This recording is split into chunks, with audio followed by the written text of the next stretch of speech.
তো বস, এখন আমরা কথা বলবো জিৎ অভিনীত কেউ বলে বিপ্লবী কেউ বলে ডাকাত ছবিটা নিয়ে, যেটা আজকে সিনেমা হলে মুক্তি পেয়েছে। আমি সবে দেখে আসলাম। তো কেমন হলো এই ছবিটা? প্রায় 2 বছর পর জিতের ছবি আসছে এবং তার ছবি দেখার জন্য একটা দর্শক রয়েছে। এটা দেখে আমার খুব ভালো লাগছিল। এবার আমি এটা নিজেও চেয়েছি যে ছবিটা ভালো হোক এবং ছবিটা বক্স অফিসে সফলতা পাক। এবার বক্স অফিসে সফল কিনা সেটা তো প্রথম দিনই বলা যাবে না, সেটার জন্য আমাদের আপাতত একটু ওয়েট করতে হবে।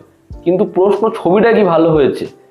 আমি যদি এক কথায় বলি, এক লাইনে বলি, তাহলে আমি বলবো কেউ বলে বিপ্লবী কেউ বলে ডাকাত ছবিটা বেশ ভালো একটা ছবি হয়েছে এবং এই ছবিটার দ্বারা জিতের কামব্যাক হতে পারে। এবং পথিকৃৎ বসু, তিনি এর আগে যেরকম ছবি বানিয়েছেন, কিছু ছবি আমার ভালো লাগেনি, কিছু ছবি ভালো লেগেছে, মোটামুটি লেগেছে।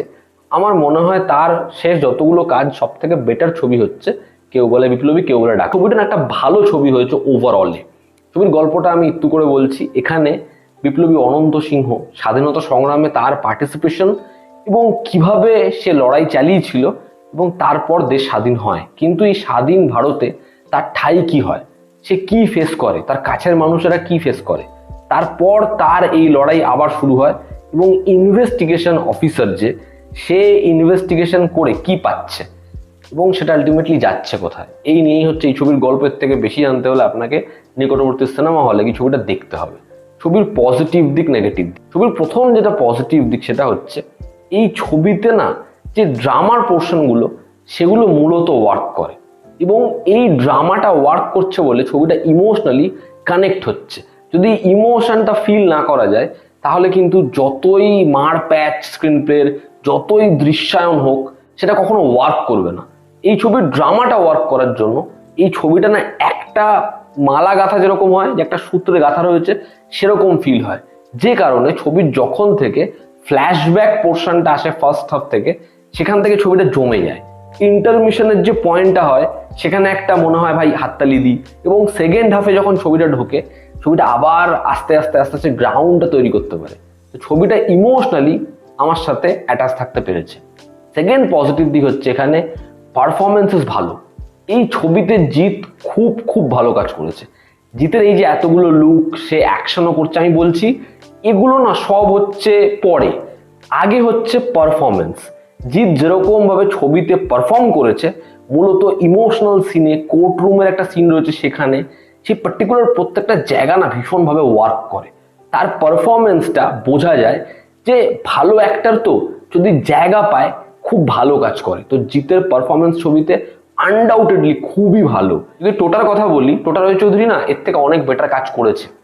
সেকেন্ড হাফে একটা স্পিচ রয়েছে যেখানে টোটার কাজ খুবই ভালো, কিন্তু টোটাকে এখানে একটু এমনভাবেই প্রেজেন্ট করেছে যে গোটা ছবিতে সে খুব হারিয়ে রয়েছে, মানে তাকে সেরকম জায়গা দেওয়া হয়নি।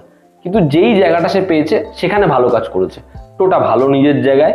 এখানে সাপোর্টিং কাস্টটা যারা ছিল সবাই নিজের জায়গায় ঠিকঠাক, মানে আলাদা করে খুব প্রমিনেন্ট কেউ হচ্ছে না, ঠিকঠাক। চন্দন সেনকে ভালো লাগে, কৌশিক সেন নিজের জায়গায় যতটুকু জায়গা পেয়েছে ঠিক আছে। এখানে লোকাদা যতটুকু জায়গা পেয়েছে, শুভ্রজিৎ বাবু বা এখানে সুপ্রভাত বাবু, তারাও নিজের কাজ ঠিকঠাকই করেছে। ছবির যে অ্যাকশনটা কিন্তু ভালো হয়েছে। ছবির ক্লাইম্যাক্সের আগে একটা অ্যাকশন রয়েছে যেটা একেবারে আনওয়ান্টেড, দরকার ছিল বলে মনে হয় না, কিন্তু ছবির অ্যাকশনটা কিন্তু ভালো লাগে। এবং এই ছবির যে সিনেম্যাটিক অ্যাপ্রোচ, সৌমিক হালদারের যে ক্যামেরার কাজ, সেটা ছবির ভিজুয়ালসকে ভালো বানায়। জিতের যে এন্ট্রিটা হয়েছে অনন্ত সিংহের, যেটা তোমরা টিজার ট্রেলারে অল্প দেখেছো, আমি বলবো না কোনটা এন্ট্রি সিকোয়েন্স, সেটা মজাদার। যেরকম ভাবে তার এন্ট্রি হয়, যেভাবে সে নিজেকে ক্যারি করেছে, যেরকম ভাবে অ্যাকশনটা পারফর্ম করে, ভালো লাগে। একটা পার্টিকুলার সিকোয়েন্স রয়েছে জেলে ঢোকার, নাকটা একটু লম্বা হবে না, ওই যে ডায়লগটা রয়েছে তারপরে, এবার সেখানে যেভাবে ওই চরিত্রটার অরা ফার্মিং হয়েছে, সেটা সিনেমা হলে বসে সিটি হাততালি দিতে বাধ্য করবে। ছবিতে মেকআপের কাজ ভালো হয়েছে এবং সেখানে সোমনাথ কুণ্ডুর প্রশংসা করতে হয়। ছবির ভিএফএক্স যেটা ইমপ্রুভ করা যেতে পারতো, আমরা টিজার থেকে বলছিলাম, সেটা কিন্তু ইমপ্রুভ হয়েছে। ভিজুয়ালি ছবিটা দেখতে ভালো লাগে। এই ছবির মধ্যে একটা এআই এর পোর্শন রয়েছে বড়, সেটাতে আমি পরে আসছি। তবে ছবিতে ট্রেনের যে সিকোয়েন্সটা, ওটা কিন্তু ভালো হয়েছে এবং বেশ কিছু জায়গায় অ্যাকশন কিন্তু আমি বললামই সেটা ভালো। সেটার যে সমস্যা সেটাতে আমরা পরে আসছি। ব্যাকগ্রাউন্ড স্কোর, সেটা রিসেন্ট আমরা এত মাস ফিল্ম দেখছি, সেরকম এনার্জেটিক ব্যাকগ্রাউন্ড স্কোর এই ছবির নয়। তবে ব্যাকগ্রাউন্ড স্কোরটা আমাদের ইমোশনাল করতে পারে, যেখানে যেটা সার্ভ করা দরকার সেটা সার্ভ করে। ছবির গান, সেটাকে যথাযথভাবে ব্যবহার করা হয়েছে। ছবির ডায়লগস রাইটিং, সেটা ভালো হয়েছে। স্ক্রিন প্লের মধ্যে এই যে মাসিনেস, সঙ্গে রিয়েলিস্টিক অ্যাপ্রোচ দুটোকে ব্যালেন্স করা, সেটা ছবির ফার্স্ট হাফের মিড পয়েন্ট থেকে ঠিকঠাক ওয়ে ধরে। সেখানে কি সমস্যা আছে সেটা আমি পরে আছে, তবে সেটা কিন্তু ঠিকঠাক ধরে এবং সেটা একদম সেকেন্ড হাফে এত কিছু হচ্ছে, এই যে সেখানে সিনেমার যে দুনিয়া, সেখানে এই ক্যারেক্টারের যে আরেকটা আইডেন্টিটি, সেখানে এই যে পাস্টের যে ওর গল্পটা, সেখানে কনফ্রন্টেশন, সেখানে কোর্ট রুমে যখন ছবিটা ঢুকছে, এই সবকটা জিনিসপত্রকে কিন্তু ঠিকঠাক ওয়েতে ব্যালেন্স করেছে। মানে মনে হচ্ছে না এই ছবিটা বোর করছে, ছবিটাকে ইলংগেট করেছে, এটা মনে হচ্ছে না। তো পথিকৃৎ বসুর কেউ বলে বিপ্লবী কেউ বলে ডাকাত এই ছবিটা আমার মনে হয় একটা প্যাকেজ হয়েছে, যেটা আমরা ট্রেলার দেখে এক্সপেকটেশন রাখছিলাম যে এই ছবিটার মধ্যে দিয়ে আমরা এন্টারটেইনও হব এবং এই ছবিটা অনন্ত সিংহের গল্পটাকেও যেভাবে আনবে, যেভাবে বলবে, তার মধ্যে ফিকশন থাকবে তবে সেটার মধ্যে মজাও থাকবে, সেটা ইমোশনালিও টাচ করতে পারবে এবং পারফরমেন্স ভালো হবে। সেটা কিন্তু এই ছবির মধ্যে হয়েছে। আমি নাম নেব না, তবে এরকম ধরুন বেশ কিছু ছবি হয়েছে, সেই ছবিগুলো যা প্রমিস করেছে তার থেকে কেউ বলে বিপ্লবী কেউ বলে ডাকাত বেটার ছবি। এবার যদি ছবির নেগেটিভ দিক বলি, ছবির মধ্যে প্রথম নেগেটিভ দিক হচ্ছে এই ছবির শুরুর দিকটায় যতক্ষণ না ফ্ল্যাশব্যাকের পোর্শন আসছে, সেই শুরুর দিকটা বোঝাই যায় না ছবিটা আবার কোন দিকে যাবে। সেখানে একের পর এক ডাকাতি হচ্ছে, ইনভেস্টিগেশন চলছে, একটা ডিজাস্টার, সেখানে একজনের সাথে একটা বিচার করা হলো, এই জিনিসপত্রগুলো 3-4টে টুকরো টুকরো ইভেন্ট, মনে হয় কোনোটা যেন কোনোটার সাথে কানেক্টেড নয়।